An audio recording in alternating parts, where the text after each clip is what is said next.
Morning guys, मैं विशेष Chaurasia from Atulyam English academy. दोस्तों यहाँ पे बोर्ड में मैंने बहुत सारी चीजें लिखी हुई हैं, थोड़ा सा ध्यान दीजिएगा। कई बार हम बोलते हैं हिंदी में कि मुझे हल्के में मत लो, या उसे हल्के में मत लो, या किसी बीमारी को हल्के में मत लो, या फिर मेरी मम्मी को हल्के में मत लो, मेरे पापा को हल्के में मत लो, मेरे भाई को हल्के में मत लो। तो हल्के में उसके लिए क्या बोलते हैं? ऑन ग्रांटेड या फिर फॉर ग्रांटेड। ऑन ग्रांटेड या फॉर ग्रांटेड का मतलब होता है हल्के में लेना। बोलते हैं ना मुझे हल्के में मत लो, don't take me on granted. Don't take me on granted या फॉर ग्रांटेड। उसकी धमकी को हल्के में मत लो। धमकी को क्या बोलते हैं? थ्रेट बोलते हैं। थ्रेट, THREAT, थ्रेट मतलब धमकी होता है। Don't take his threats on granted. Don't take his threats on granted. ठीक है, आप देखिए यहाँ पे योर थेफ्ट, THEFT, थेफ्ट मतलब चोरी। Your theft was cot. ये पैसिव वॉइस देखोगे, पास्ट इंडेफिनिट टेंस का पैसिव वॉइस। अब पैसिव वॉइस में आपको आगे आगे बताऊंगा, ठीक है? फिर भी आप समझ लीजिए, योर थेफ्ट वाज कॉट का मतलब तुम्हारी चोरी पकड़ी गई। तुम्हारी चोरी पकड़ी। आपको सेंटेंस रट जाना है क्योंकि कई बार अपन बोलना पड़ता है अपन को, ठीक है? तो योर थेफ्ट वाज कॉट मतलब तुम्हारी चोरी पकड़ी गई। थीफ मतलब चोर होता है, थेफ्ट मतलब चोरी होता है। तो ये थेफ्ट लेगा चोरी, ठीक है? स्टील मतलब चुराना होता है, ठीक है? A new broom sweeps clean. Broom मतलब झाड़ू। A new broom sweeps clean का मतलब होता है नई बहू के 900 नखरे। नई बहू के 900 नखरे, या फिर नया नया मुल्ला प्याज ज्यादा खाता है, या फिर नया नया अधिकारी बहुत सारे नियम कानून सुनाता है, बताता है। जब कोई नया नया अधिकारी बनता है ना, तो दुनिया के नियम बताता है। वो ये नियम और वो नियम और ये फाइल और वो बहुत सारे नियम कानून बताते हैं ना। या जो नई नई बहू आती है ना घर में, बहू, तो बहुत सारे नखरे होते हैं कि ये नहीं पहनना, वो नहीं पहनना, ये नहीं खाना, वो नहीं खाना। बहुत सारे नखरे रहते हैं ना, है कि नहीं? या रहते हैं। और जब नया नया मुल्ला बनता है ना, ज्यादा प्याज खाता है वो, है कि नहीं? मुल्ला को रहता है ना ऐसा कुछ, ठीक है? Listen, WAST waste. वेस्ट मतलब बर्बाद करना या खराब करना। WAIST वेस्ट, ये भी वेस्ट है। इसका मतलब होता है कमर। कमर को हम इंग्लिश में एक दूसरा वर्ड लॉइन भी बोलते हैं, LOIN, लॉइन, ये लिखा हुआ है।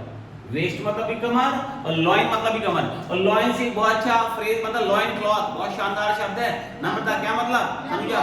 लंगोट को बोलते हैं, लंगोट पहनते हैं ना, या लड़कियां है ना, तो लड़की जो भी हो है ना, तो उसको क्या बोलते हैं? इसको लॉइन क्लॉथ बोलते हैं, लंगोट को, ठीक है? अब देखिए यहाँ पे वेस्ट, WEST, वेस्ट। वेस्ट का मतलब क्या था? पश्चिम होता है। पश्चिम, पूरा पश्चिम, उत्तर, दक्षिण, ये डायरेक्शन होता है ना। डायरेक्शन मतलब क्या था? दिशा होता है, ठीक है? अब उसके नीचे लिखा वास्ट, VAST, वास्ट। तो वास्ट का मतलब क्या था? ह्यूज या जायगेंटिक या इनॉर्मस या लार्ज। बहुत सारे ऐसे पर्यायवाची शब्द हो सकते हैं। तो इसका वास्ट का मतलब क्या था? बहुत विशाल या बड़ा, जिसको बोलते हैं, ठीक है? उसके नीचे लिखा हुआ बेस्ट, BEST, बेस्ट। तो बेस्ट क्या होता है? Good, better, best. Good positive degree है, बेटर उसकी कंपैरेटिव डिग्री है, और बेस्ट उसकी सुपरलेटिव डिग्री है, ठीक है? बेटर मतलब BETTER, बेटर मतलब बेहतर। गुड मतलब अच्छा, बेटर मतलब उससे अच्छा या फिर बेहतर, और बेस्ट मतलब सबसे अच्छा। तो BETTER बेटर मतलब होता है बेहतर या से अच्छा। और BETTER में हम BATTER बोलते हैं, तो क्या हो जाता है? BATTER का मतलब होता है बेटर मतलब चर्न करना। CHUR, चर्न मतलब मंथन करना, उसको BATTER बोलते हैं ना। अब उसके नीचे लिखा हुआ वेस्ट, VEST, वेस्ट, बनियान, लड़कों पुरुषों की बनियान, उसको वेस्ट बोलते हैं, ठीक है? अब देखिए डूज, ये कॉमा लगा, DO ऊपर कॉमा फिर S, एपोस्ट्रोफी S है ना। Dos and don'ts, DONT apostrophe S। Dos and don'ts का मतलब होता है क्या करना चाहिए, क्या नहीं करना चाहिए, क्या करना है, क्या नहीं करना है, क्या करने वाली चीज है, क्या नहीं करने वाली चीज है, उसको बोलते हैं डूज एंड डोंट्स। कई बार बोलते हैं तुम ऐसा करो वैसा करो, तो आप बोलते हैं मुझे मत बताओ, मुझे पता है क्या करना है क्या नहीं करना है। मुझे मत बताओ, मुझे पता है क्या करना है क्या नहीं करना है। Don't tell me, I know very well what are my dos and don'ts, है ना? I know very well about dos and don'ts. मुझे डूज एंड डोंट्स के बारे में बहुत चीज पता है, ठीक है? अब देखिए स्केयर्ड, SCARED, स्केयर्ड का मतलब है डरा डरा या डरा सा या डरी सी। मैं तो डरी डरी सी वो नहीं बोल रही थी वहां पे मैडम, डरी डरी सी। तो डरी डरी सी मतलब स्केयर्ड, ठीक है? उसके नीचे लिखा हुआ पार्शियलिटी, PARTIALITY। पार्शियलिटी का मतलब तो बायस भी बोलते हैं, BIS, बायस। तो पार्शियलिटी या बायस मतलब भेदभाव। बोलते मेरे साथ भेदभाव मत करो, कई बार बोलता है मेरे साथ भेदभाव मत करो, है ना? Don't do partiality, don't be partial with me, या फिर don't do partiality with me, ठीक है? उसके नीचे लिखा ALTER, अल्टर। अल्टर का मतलब क्या होता है? पूजा या वेदी। पूजा या वेदी, पूजा करने का स्थान या वेदी। वेदी मतलब पूजा, ठीक है? Family alter, FAMILY, family ALTER, alter, family alter मतलब घर में पूजा करने का स्थान, ठीक है। उसके लिए लिखा अल्टरेज, ALTARAG, अल्टरेज का मतलब प्रसाद, पूजा के बाद प्रसाद मिलता है ना, उसको क्या बोलते हैं, अल्टरेज मतलब प्रसाद, ठीक है। अब वो कल वो मूवी देखी ना आप लोगों ने, ड्रीम गर्ल 2, उसको बोलते हैं पूजा ही कर्म है और कर्म ही पूजा है, किसने देखा ना, बोलता ना पूजा ही कर्म है और कर्म ही पूजा है ना यार, वो पूजा बनी जाती है ना, वही कर्म है ना, मेरा कर्म है ना यार, मूवी देखिए, बहुत बड़ी मजेदार मूवी है वो, है। लिसन, अरे यहाँ पे अल्टर, ये ALTER था, ये ALTER है, तो ALTER मतलब होता है चेंज करना, बदलना या काट छाट करना, अल्टर करना। तो कई बार आप मॉल जाते हैं, मॉल में आप रेडीमेड क्लॉथ्स परचेज करते हैं, तो वहां पे एक सेक्शन रहता है किसी बड़े स्टोर में, मॉल्स में, उसको CSD बोलते हैं। CSD मैंने आपको बताया था लास्ट क्लास में, CSD का मतलब क्या होता है, एनीबॉडी? CSD का मैंने आपको बताया था मतलब कस्टमर सर्विस डेस्क, CSD का मतलब होता है कस्टमर सर्विस डेस्क, आपको पता होना चाहिए, ठीक है। कई बार आप मॉल जाएं तो आपको ये आपके शब्द बताते हैं आपके स्टैंडर्ड का, आपको स्टैंडर्ड का पता आपके शब्दों से चलता है, ठीक, पंखा क्यों बंद कर दिया भाई, ओके नेवर माइंड, ठीक है। अब देखिए यहाँ पे अल्टरेशन मतलब क्या होता है, वही काट छाट करना, सुधार करना, है ना, बदलाव करना। अब जो रेडीमेड क्लॉथ्स परचेज करते हैं ना मॉल्स में, तो वहाँ पे CSD में जाकर के उसको कुछ काट छाट कराते हैं, क्योंकि फिटिंग के लिए, क्योंकि सभी कपड़े की फिटिंग एक जैसे मतलब आपके लिए प्रॉपर नहीं रहती ना, अपने अकॉर्डिंग बनाने के लिए उसको फिटिंग के लिए आप फिटिंग के लिए देते हैं उसको बोलते हैं अल्टरेशन, बोलते हैं अल्टरेशन, ठीक है, ये लिखा हुआ है। अल्टरेशन मतलब बदलाव के लिए, जो एक्चुअल जो उसका डिजाइन है उसमें थोड़ा कुछ काट छाट करके उसको बदलने के लिए उसको अल्टरेशन बोलते हैं। अल्टरेशन ALTERATION, अल्टरेशन में कोई भी शब्द जिसके अंत में TION आता है वो नाउन होता है, उस TION का मतलब होता है सन, ठीक, एप्लीकेशन है, अल्टर है, कुछ भी हो सकता है मतलब, ठीक। Alter ego, ALTEREGO, alter ego का मतलब क्या, अंतरंग मित्र बोलते हैं, अंतरंग मित्र का मतलब होता है अल्टर ईगो। जो कई बार लिविंग रिलेशनशिप में रहते हैं ना, लड़कियां या लड़कियां, आजकल सब वैलिड है, तो ऐसे लोगों को क्या बोलते हैं, अल्टर ईगो बोलते हैं, अल्टर ईगो, ठीक है। कॉन्क्यूबाइन, ये वर्ड आया, कॉन्क्यूबाइन का मतलब क्या होता है, मैंने बताया था लिविंग रिलेशनशिप में भूतकाल में उसको रखेल बोला जाता था, आज उसका शब्द क्या हो गया, लिविंग रिलेशनशिप में बिना शादी के लड़के लड़कियां औरत मर्द रहते साथ में, उसको बोलते हैं लिविंग रिलेशनशिप बोलते हैं। लेकिन भूतकाल में ऐसी महिलाओं, ऐसी स्त्रियों, ऐसी लड़कियों को क्या बोला जाता, रखेल बोला जाता, और रखेल को क्या बोलते हैं, कॉन्क्यूबाइन बोलते हैं, CONCUBIN, ये सब वर्ड आपको पता होना चाहिए, हिंदी में बोलने में अच्छा नहीं लगता है रखेल, तो रखेल को क्या बोल रहे हैं इंग्लिश में, कॉन्क्यूबाइन, ठीक है। पॉर्क्यूपाइन, PORCUPINE, पॉर्क्यूपाइन एक जानवर होता है, जंगली जानवर होता है, उसके पूरे शरीर में कांटे लगे रहते हैं, उसको सेही बोलते हैं, सेही, पूरे शरीर में कांटे लगे रहते हैं, जब कोई जानवर उसके ऊपर अटैक करता है तो अपने कांटों को फैला लेती है वो, है ना, उसको सेही बोलते हैं, ठीक है। क्या बहुत सारी कुछ भ्रांतियां भी रहती है कि बोलते हैं कि सेही के कांटे को यदि किसी आप जिसके घर में कोई लड़ाई झगड़ा कराना चाहते हो, उसके कांटे को लाकर के उसके घर में फेंक दो तो लड़ाई झगड़ा होने लगता है, ऐसा है ना, लोग बोलते हैं, मतलब, है ना, क्या रूमर्स बोलते हैं उसको, रूमर, अफवाह, रूमर्स, ठीक है। तो THORN, थॉर्न, थॉर्न मतलब होता कांटा, THORN, थॉर्न मतलब क्या था, कांटा। SPREAD, स्प्रेड मतलब फैलना है, फैलाना, ठीक है।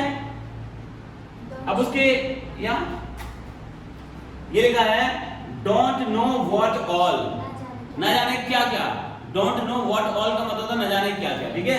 अब यहाँ लिखा हुआ है लेट बायगॉन्स, बायगॉन्स लिखा हुआ बी वाई है ना, bygones, let bygones be bygones, bygones इसके लिए क्या बी वाई है वो, लेट बायगॉन्स है ना, या let bygone be bygones, let bygones be bygones, let bygone BYGON single word है, लेट बायगॉन्स बी बायगॉन्स का मतलब होता है जो हुआ सो हुआ, अब आगे बढ़ो, जो हुआ सो हुआ, अब आगे बढ़ो, या फिर बीती ताही बिसारी दे और आगे की सुधी ले, ऐसा बोलते हैं ना, बीती ताही बिसारी दे और आगे की सुधी ले, मतलब अब जो हो गया सो हो गया, उसको भूल, अब आगे बढ़ो, उसको इंग्लिश में बोलते हैं लेट बायगॉन्स बी बायगॉन्स, बोलिए, वंडरफुल, आप बोलिए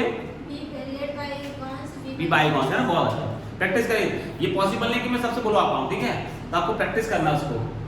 आई रिकॉल माई पास्ट, या मुझे अपना भूतकाल याद आ गया, या मुझे अपने स्कूल के दिन याद आ गए, school days, I recall my school days, ठीक है। या मुझे तुम्हारे तुम्हारे साथ बिताए हुए दिन याद आ गए। दामिनी, मुझे तो तुम्हारे साथ बिताए हुए दिन याद आ गए। I recall the days passed with you। क्या बोलेंगे? I recall the days passed with you। P-A-S-S-E-D, past मतलब बिताए हुए। I recalled the days, या I recalled my days passed with you। ठीक है, I recalled my days passed, P-A-S-S-E-D, passed with you। कोई भी चीज नहीं बनी तो आप ग्रुप में पूछ सकते हैं, आजू बाजू पूछ सकते हैं, उसके बाद भी नहीं तो आप मुझसे पूछ सकते हैं। शर्माने वाली कोई बात नहीं, किसी भी चीज को आप कितने बार पूछ सकते हैं। ठीक है, देखिए यहाँ पे सेपरेटेड या डिजर्टेड, ऐसी महिलाएं जिनकी शादी हो जाती है, उनके पति उनके हस्बैंड को छोड़ देते हैं, है ना। परित्यक्त बोलते हैं, परित्यक्त परित्यक्त परित्यक्त महिला बोलते हैं उनको। डिजर्टेड वीमेन यहाँ सेपरेटेड वीमेन, सेपरेटेड वीमेन यहाँ डिजर्टेड वीमेन, मतलब परित्यक्त महिला, इसको उसके हस्बैंड के द्वारा छोड़ दिया गया हो। ठीक है, स्पैन मतलब होता है ड्यूरेशन, मतलब अवधि। स्पैन, S-P-A-N, स्पैन मतलब होता है ड्यूरेशन, D-U-R-A-T-I-O-N, ड्यूरेशन मतलब अवधि या समय जिसको बोलते हैं। ठीक है, अब उसके नीचे लिखा हुआ है spend, S-P-E-N-D, spend, spent, spend. Spend ये फर्स्ट फॉर्म है, स्पेंट इसका सेकंड और थर्ड फॉर्म है। स्पेंड मतलब खर्च करना या बिताना। ठीक है, आप समझिए यहाँ पे अभी यहाँ सेंटेंस लिखा हुआ है, how can I praise myself. नमका बोल के बताइए, how can I praise myself. फिर से बोलिए, How can I praise myself? Hindi में नहीं बताइए इसका। मैं अपने तरीके से। बहुत अच्छा है ना, आपको प्रैक्टिस करना है। किसी भी चीज को आपको जो है लिखाया जाता है, बताया जाता है, आपकी ड्यूटी है कि आप यहाँ पे तो आपको प्रैक्टिस करने खाली टाइम पे, क्योंकि एक 2-2 मिनट का कई बार आपको खाली टाइम मिलता है, तो आप प्रैक्टिस कर सकते हैं। इसके अलावा आप जब घर जाते हैं तो आपके साइड से बहुत सारी एफर्ट्स करना चाहिए। आपको खाली टाइम को पास नहीं करना है, टाइम को बिताने की कोशिश नहीं करना। टाइम बहुत अनमोल है, प्रीशियस है। ठीक है, तो आप जब भी खाली रहते हैं तो आप बुक्स के, कॉपीज के पन्नों को पलटाते रहिए, स्टडी करते रहिए। टाइम समझे ना गाइस? ठीक है ना। तो अब देखिए यहाँ पर कुछ चीजें मैंने लिखी यहाँ पे कि ये क्या लिखा है भाई। अच्छा, ये ना किसी भी मुख्य क्रिया के, मैंने आपको बताया था, किसी भी मुख्य क्रिया के 6 फॉर्म्स होते हैं। 3 फॉर्म बस नहीं होते हैं, 4 फॉर्म नहीं होते, 5 फॉर्म नहीं होते, 6 फॉर्म्स होते हैं। उनके अलग अलग नाम भी होते हैं, है ना। तो ये शाम को मैंने कुछ बताया होगा, तो 4 फॉर्म भी लिखा होगा, इसका 5वां भी होता है, वो भी लिख लीजिए।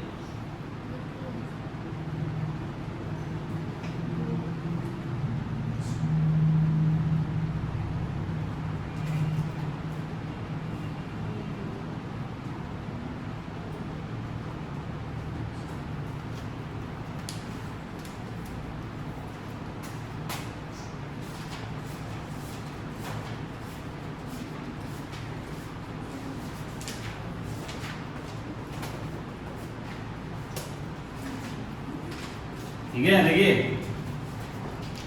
गोइंग आइनी फॉर्म बोलते हैं उसको, कॉन्टिन्यूअस फॉर्म बोलते हैं, या फिर जीरंड फॉर्म बोलते हैं। ये अलग अलग चीजें हैं। आइनी फॉर्म को कॉन्टिन्यूअस फॉर्म भी बोलते हैं। जब कॉन्टिन्यूअस फॉर्म होगा ना, उसका मतलब होगा रहा, रहे, रही। ठीक है, और जब जीरंड फॉर्म होगा उसका मतलब होगा ना, लेनी। ठीक है, नाउन होगा। जीरंड क्या होता है? नाउन होता है। ठीक है, अब देखिए यहाँ पे, और एक अगला होता है, लास्ट होता है टू प्लस V1, सॉरी, इसी के एग्जांपल टू गो, मतलब 2 प्लस V1। ये क्या होता है? 2 प्लस V1 क्या होता है? ये होता है इंफिनिटिव, नॉन फाइनाइट ब्लॉक। ठीक है, तो किसी भी मुख्य क्रिया के ये 6 फॉर्म्स होते हैं। किसी भी मुख्य क्रिया के ये 6 फॉर्म्स होते हैं। एक एग्जांपल दे रहे हैं, एग्जांपल है गो, जो मतलब जाना होता है ना। तो किसी मुख्य क्रिया का जो फर्स्ट फॉर्म होता है ना, पहला रूप, वो उसका प्लूरल फॉर्म होता है। प्लूरल फॉर्म उसको हम बेस फॉर्म भी बोलते हैं, या root form of the verb भी बोलते हैं, या उसको हम बेयर इंफिनिटिव भी बोलते हैं, या फिर उसको हम प्रेजेंट फॉर्म भी बोलते हैं। किसी मुख्य क्रिया का जो फर्स्ट फॉर्म होता है, इतने सारे नाम होते हैं उसके। ठीक है, किसी मुख्य क्रिया का जो सेकंड फॉर्म होता है, वो केवल और केवल पास्ट फॉर्म होता है। किसी भी मुख्य क्रिया का जो सेकंड फॉर्म होता है, उसका पास्ट फॉर्म होता है। ठीक है, किसी मुख्य क्रिया का जो थर्ड फॉर्म होता है, वो उसका पास्ट पार्टिसिपल फॉर्म होता है, या फिर परफेक्ट फॉर्म होता है। किसी मुख्य क्रिया का जो एस और ईएस फॉर्म होता है, वो उसका सिंगुलर फॉर्म होता है, एक वचन रूप। मैंने आपको बताया था, नाउन में और वर्ब में सबसे बड़ा अंतर ये होता है कि वर्ब में, क्रिया में यदि हमें एस या ईएस जोड़ना, ये लिखा हुआ है गोज में, ईएस है ना, तो क्रिया में यदि हम एस या ईएस जोड़ दें तो वो एक वचन बन जाती है, और नाउन में यदि हमें एक एस या ईएस जोड़ दें तो वो बहुवचन बन जाती है। जैसे ये है पेन, पेन, पेन मतलब एक कलम, और पेन्स उसमें एस जोड़ दे तो बन जाता पेन्स, मतलब एक से ज्यादा कलम कल में। वैसे ही है ये गो मतलब जाते हैं, जाती हैं या जाता हूं, लेकिन गो में दिया मैं ऐसे एस जोड़ दिया तो क्या बन गया, जाता हूं या जाती हूं, मतलब एक वचन बन गया वो, ठीक है। अभी ये मुख्य क्रिया का आईनी फॉर्म, किसी मुख्य क्रिया का आईनी फॉर्म वो उसका कॉन्टिन्यूअस फॉर्म बोलते हैं उसको, कॉन्टिन्यूअस फॉर्म। ये क्या होता है हम आपको जब टेंस बताएंगे तब बताएंगे। या उसका एक जीरंड फॉर्म भी होता है, आईनी फॉर्म का मतलब जीरंड फॉर्म भी होता है। जीरंड जब आईनी फॉर्म जीरंड की तरह कार्य करता है मतलब वो नाउन होता है, उसका हिंदी मतलब होता है नाम, ठीक है। किसी मुख्य क्रिया का टू प्लस वी1 फॉर्म, इसका एग्जांपल है टू गो, एग्जांपल ये टू गो, उसका इन्फिनिटिव फॉर्म होता है। इन्फिनिटिव फॉर्म क्या होता है हम आपको आगे जाके बताएंगे क्या होता है। इन्फिनिटिव मतलब होता है नॉन, अब क्या होता है हम आपको आगे जाके बताएंगे, ठीक है।